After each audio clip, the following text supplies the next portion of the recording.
சென்னை சோழிங்கநல்லூரில் போக்குவரத்து நெரிசலை கட்டுப்படுத்துவதற்காக தற்காலிக நடைமேம்பாலம் அமைக்கப்பட்டுள்ளது.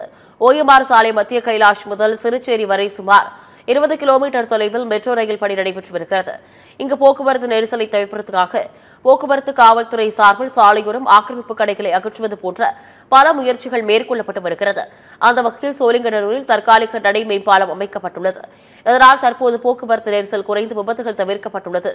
போக்குவரத்து காவல்துறை சார்பில் இது தெரிவிக்கப்பட்டுள்ளது. எல்லா கட் சர்வீஸ் வண்டி அங்கே நின்னுடுது. அப்ப நம்ம ரோடு கிராஸ் பண்ணி தான் சோழிங்கநல்லூர் சிறுசேரி வரைக்கும் போக வேண்டியதா இருக்கு. பஸ் ரோடு கிராஸ் பண்ணும்போது நிறைய டிராபிக் ஆகுது. டிராபிக் போலீஸ் இல்லாம கூட பப்ளிக் இல்லாம கூட நம்மளே பொறுமையா பஸ்ஸை விட்டு இறங்கி இந்த பாலத்து வழியா போயிட்டு அந்த சைட்ல பஸ் ஏறதுக்கு இப்ப ஈஸியா இருக்குது. சோ இந்த சபை பாலம் எங்களுக்கு ரொம்ப யூஸ்ஃபுல்லா தான் இருக்குது. ரோடு கிராஸ் பண்றதுலாம் கஷ்டமா தான் இருந்தது. மெட்ரோ ட்ரெயின் ஆரம்பிச்சதுக்கு அப்புறமா ரோடு கிராஸ் பண்றதுலாம் ரொம்ப கஷ்டமா தான் இருந்தது.